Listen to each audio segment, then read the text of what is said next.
I will ease into it a little bit. I'm going to get you to put an exhaust on this because the soundtrack from the front, it's a bit different. It sounds ridiculous. Yeah, okay. Yeah, you're hearing and there's nothing at the back. Yeah, it definitely makes it I actually a bit more didn't like that mod at all. But I think I didn't like it because it needed to be done in conjunction with other stuff. Maybe even look at a full be pretty loud. But I'm really happy with the car. I'm always happy with your work, which is why I take it to you instead of Toyota. And the only thing I'm unhappy with is engine. Yep. So it's obviously filthy. I haven't done it yet since I bought the car. It's been about 6 months, and where I use it, it's dirty. Gets dirty quickly. It's probably the most overlooked part of cleaning the car. Like no one cares about this. I reckon in general, because you just drop it's the dirtiest part. You don't see Definitely it. Dirtiest part. Only mechanic sees it. I didn't even do anything. For us, I think that obviously we spend a majority of our time in here, right? And the last thing that we want to do is, a customer comes in, pays good money to get a service or a repair done, and then they'll open the engine bay and go, oh, there's greasy fingerprints here and there's oil stains here and et cetera, et cetera. So this is imperatively important to us that after the job's done, this area is spotless and clean. You clean engines after? Yeah, so pretty much after every... Oh, look, it's dependent on the car. So late model stuff are pretty safe. There is some electrical components and stuff that we do cover when we, or before we're doing the engine wash. It's mainly the older stuff we've got to be a little bit careful with, like cars with distributors and older ignition systems and ignition leads and stuff like that. Because water gets in and then you'll do the engine wash, go to start it, and it'll be a nightmare to get it going. So. But late model stuff, not a problem. We usually, definitely pretty much every service, especially if we're doing like a repair where there's oil or coolant leaks involved, because when we pull things apart, you can imagine stuff and fluid goes everywhere. We will take the under trays off to clean them. But generally, if we're doing a normal service, we'll at bare minimum give it a basic engine wash. Yeah, that'd be... I mean, from a customer's perspective, it'd be good if you cleaned up the engine bay after you worked on it. It makes it look like you care, like you've gone to the effort to do the job properly. And if you leave it all grubby and dirty, they sort of look and go, well, what have I paid you for? Like, it looks like you've done nothing. Whereas if they open the engine bay, which is not true, but I get where you're coming from. It's nice to present. It's nice to present your work, Exactly. Yeah. But like you've done it properly. So. I was looking at it more, I mean, that's good from a mechanic's perspective. I was looking at it more from a detailer's, or even just an owner's perspective. And most of our customers would want their engine bay to be clean. Wow. I don't clean it, I just refuse to do engines. And the reason is because I just think just two, but there were two big ones. Had a Range Rover in the 90s, it was probably an early 90s model that caught fire. Okay, it was pretty bad. And it wasn't my fault, but it's still... ringing the customer, having the customer, it was so horrible. And another one, there was a short of some kind, I can't remember, water went in the fuse box and shorted out the bottom of it or something like that. They were older cars, so maybe that wouldn't happen so often. And I've been washing the engines on all of my cars except for this one since then. I've probably been doing it the long, time-consuming, difficult way. Because I wouldn't use high pressure. And I'd just be really careful, but I like it to be clean. So I'd love your tips on how to wash this. And then engines in general as well and as quickly as possible whilst maintaining a level of safety. Yeah. So a lot of the late model stuff, which is good, has, as you can see here, we've got, plastic air boxes, plastic engine covers and stuff like that, which is actually protecting a lot of the electrical components underneath. Oh, that's there for a reason other than to try and it's actually there mainly half-assed job of make it look good. It's there for looks, also acoustics, because it keeps the engine noise down. Does? So yeah, so if you've ever driven, especially a diesel, probably not so much on this, but on a diesel, if you don't have the engine cover on, it honestly sounds like a Kenworth. This sounds pretty bad at low revs. Anyway, we won't go there. So that's good. So that will get the water away from places it keeps the water away from the important electrical components. But straight away, looking at this, if we were to do an engine wash on this after a service, there's probably only one component, or even the fuse box is covered over there. Just the engine computer over there, which you can see here is. Oh, here. Yeah, we've got exposed plugs. So you've got exposed electrical plugs that water can definitely get down there into the pins and cause issues. Yeah, see this for me, and I'm probably, I don't know what I'm talking about, but that looks scary, Yeah, so what we do in that situation is we'd get either a plastic bag or we'd get some sort of, even maybe like the drying towel, Yeah. sit that over. And it's okay if it gets a little bit wet. We just wouldn't focus spraying the pressure washer, obviously, on that area. So we'd focus on all the rest. Would you clean this with a high pressure hose? It's fine? Yes. You'd do it? Yeah, I do. Again, I do it at a distance. So, I mean, for you to do it, you'd probably need a little stool or something Hello, darkness. to get in there to spray it. But we wouldn't be going right in there with a high pressure hose to do that. I'd want to do it with high pressure because it'll make it quicker. I've got access to hot water too. Yeah. We haven't experimented with hot water yet, to be honest. We've only used cold, and the results have been fantastic. So, see, I've heard, but this is all just, a guy in Germany actually told me never clean cars with hot water. And I said, why? And he said, because the steam goes in places that, I don't know how true that is or not. Yeah, look, it's something we haven't really experienced with yet. We've only used cold water, but they come up brand new. Like you'll do even Jaffa or whatever sort of degrees. Hot water won't be necessary here. Yeah, it's not dirty. Like it's dusty, but Jaffa's it's not efficient enough. Jaffa works better when it's heated to about 30 degrees. It's best. Yeah. But it works efficient enough that this is just really light stuff. Vic Pol won't be listening to this, so it doesn't matter. But you did the illegal blow-off valve, diverter valve. Yeah. Is that because it's aftermarket? Is it more or less likely to react badly to water? It's actually that diverter valve's buried fair way down in the back of the motor there, where the turbo is.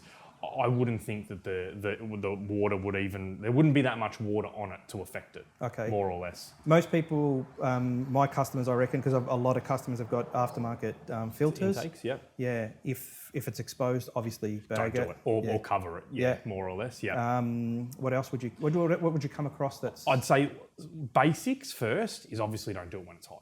Okay. See, back in the 90s, we used to warm the engine up before we... No. So a couple of reasons we don't do that. So the first reason is obviously water, exhaust, boiling exhaust, put cold liquid on it, we can get cracking issues with the exhaust. The other product is, I don't know how a lot of these degreasers react with heat.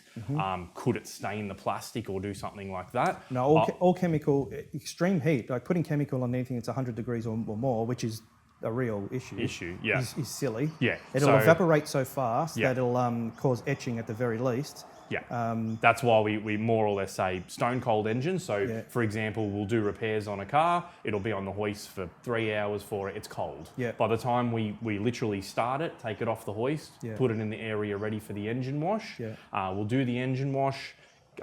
Usually after we do the engine wash, we'll get like a drying towel and just a quick little run over some of the plastics and whatever, just to soak up, I guess, majority of the water. Yeah. And then we're straight away for the road test. So we actually recommend after doing the engine wash to drive it straight away. Yeah. Couple of things can happen if you get water on the drive belts. They squeak a little bit after the engine wash.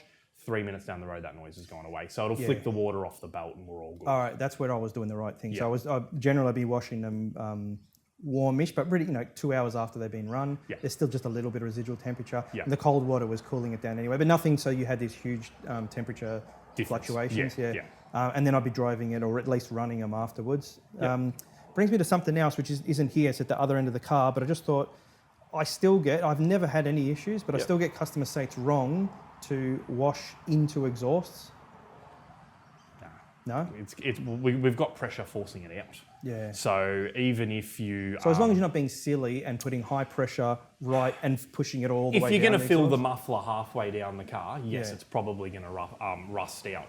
But putting a little bit like where the exhaust tip is, or just a little bit near where the back muffler is... No, I had customers telling me that what I do, the water would go all the way up into the engine. Disagree. Nah, I can't. Gravity, there's quite a lot of gases coming out of the exhaust manifold and then travelling through the rest of the exhaust, and it's at a substantial amount of pressure and heat.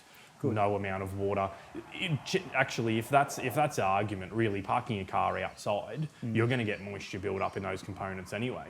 So regardless of whether you wash it there or not, there's still going to be water in the exhaust. I get a fair bit of water in there, not a lot. I try to avoid pushing water deep into the exhaust, but you have to clean the exhaust. For a detail, the inside of the exhaust should be cleaned properly. And then what I do is I start the engine, let it warm up for 30 seconds, a minute, even a few minutes if I can, and I give it a few blips of the throttle in neutral just to push and water does come out when the water stops coming out. Well, even condensation, like cold mornings, that's a lot to do with it. You'll get water in the exhaust, and also a lot of that's another reason why we recommend doing services. So we get some customers, a little bit off topic, but we get some customers that will do 1,000 Ks for the 12 months and then go, oh, well, I don't need a service because, I haven't done 10,000 or I haven't done the required kilometres.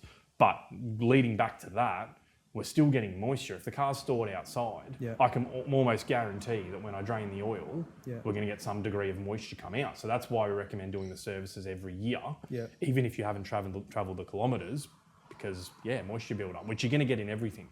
So... Okay, no, that's a good point for people. I mean, I knew that you can't have lubricants. It's just leading back to more lubricants or less just go bad and depend on the kilometres. Look, pretty much the sort of rundown is it's safe to do it. Cover electrical components, definitely. Make sure the engine's cold. Dry it if you like after you've done the engine wash, and I just more or less recommend driving it immediately just to get any excess water off, because it's going to pool in areas, it's going to sit on the drive belt, it's going to pool on top of the gearbox. I use compressed air. Or that's a perfect, if you don't want to drive it and you don't want to... Sometimes I don't want to drive cars. I never want to drive customers' cars. Do you have that? I never, some cars, ever. Yes. Lately, I've been driving a lot of customers' cars, and my mates have been saying that's a nice, and I say actually, the nicer the car and the more value it is, the more I won't want to drive it. So I tend to avoid driving it. So I just start it, run it, maybe a few blips, especially if I've cleaned the exhaust, and then I get the air compressor and just move it out of. Is that okay? Air compressor's okay. That's perfect. And just also lead back to the frequency. So obviously we're doing engine washes and cleans after every service or repair, but majority of customers are not in there every week getting that service and repair done to the same car. So what I'm saying is, yes, it's okay to do an engine wash, but no, don't do it every second day because you're bored. It's not something you want to do. Right, it shouldn't be necessary. Shouldn't be necessary, and if something's not necessary, don't do it for no... 100%. You're just like you said, like if risk for no reason. Your car's clean and you continuously wash it, what do you? The chances are you're going to do more damage to the paint. Every time you wash a car, you will create some swirling. So you want to minimise mechanical rubbing as much as possible. Keep it to once a week. And when you're not washing the car, don't touch the body. That kind of thing. I guess it applies. Applies to this. If you're consistently... I'd only be doing twice a year, maybe tops. That's perfect. And it's going to get dusty. I know it's going to get dusty. You don't see it that often. So as fussy as I am, I don't store it with the thing up. I don't look. Actually, this is the first time it's been up since I bought it. I didn't even have a look after you serviced it. I didn't even bother to look under here, just from. Prior. No, because you've never put a foot wrong, so I trust you.